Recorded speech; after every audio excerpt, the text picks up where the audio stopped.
इस साल की मोस्ट अवेटेड मूवी वॉर 2 का ट्रेलर आ चुका है। देखकर तो यही लगता है कि मूवी के ट्रेलर को काफ़ी इम्प्रूव करके डाला गया है। ये past posters and teasers were horrible. Trailer के कट्स पे एडिट्स अच्छे हैं, इसलिए एडिटर को अप्रिशिएट किया जाना चाहिए, क्योंकि बहुत कुछ ना रिवील करते हुए भी काफ़ी कुछ पता चल जाता है स्टोरी के बारे में।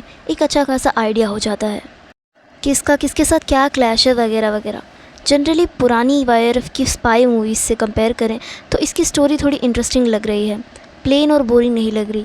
लेकिन फिर घुमा फिरा कर ये मूवी उसी सेक्टर को सेंटर में रखती है पॉइंट पे वाईआरएफ की पिछली कुछ फिल्में चल रही हैं। लोगों को उन्हीं मूवीज़ की वजह से और उसी फार्मूला की वजह से गाली भी पड़ रही है, जो फार्मूला है पाकिस्तान प्रेम। ऑफकोर्स पिछली कुछ मूवीज़ में पाकिस्तान प्रेम भर भर के दिखाया गया है। वो तब की बात थी जब इंडिया पाकिस्तान के बीच में वॉर नहीं चल रही थी, लेकिन अब वॉर हो भी चुकी है और वॉर के बाद सीज़ फायर भी हो चुका है।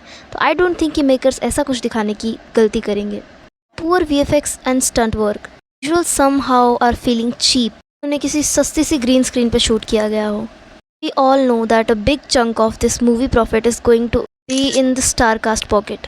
स्टिल जब तुम इतना टाइम ले रहे हो तो लीस्ट इतना टाइम लगा कि किसी मूवी की हाइप बनाई जाए और इतना टाइम लिया जाए एक मूवी को बनाने के लिए, तो उतना डिलीवर भी करना चाहिए।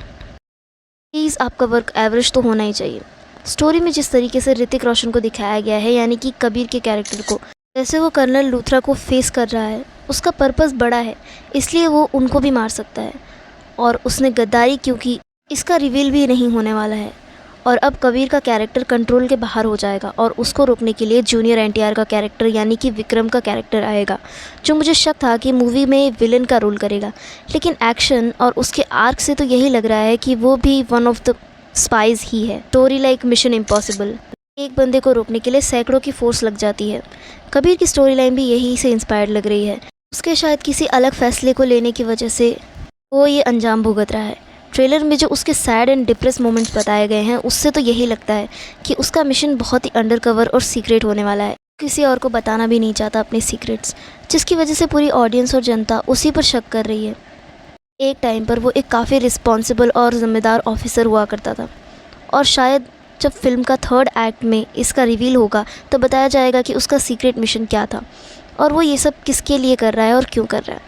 और लास्ट में वही सब देश को बचाना एंड गीत संगीत और मूवी ख़त्म, बस। आफ्टर ऑल यही तो वाईआरएफ की स्ट्रैटेजी है।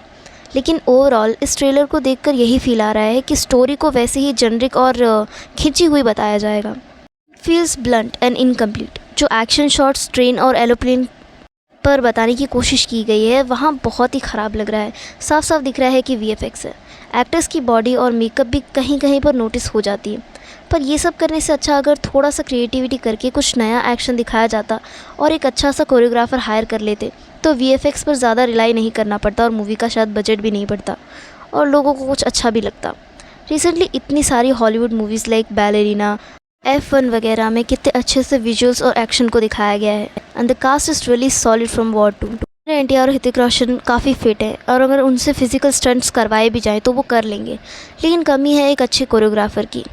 और एक चीज़ मैंने नोटिस की है कि वाईआरएफ की जो भी पिछली 5 फिल्में हैं, पठान, वॉर वगैरह वगैरह, ऐसा लग रहा है कि एक सेट पर सब कुछ शूट करके रैप अप कर लिया है। Literally the places, the stunts, the colour grading of the movies, all exactly looks the same. शायद ही कोई डिफरेंस हो। The need to change the studio of the VFX is a sap. Overall इस teaser को देख के यही लगता है कि पिछला कुछ जो भी प्रोजेक्ट से निकला है उसके मुकाबले ये ट्रेलर थोड़ी होप देता है कि भी इसे थिएटर में देखने का अलग ही मज़ा हो। कास्ट का स्क्रीन प्रेजेंस काफ़ी अच्छा है और मूवी पिछली वाईआरएफ की मूवीज से ठीक ही लग रही है। लेट्स होप इस ट्रेलर में जितने भी पॉजिटिव्स हैं, like the editing and the persona of the cast, वो मूवी में भी थ्रू आउट ऐसे ही रहे।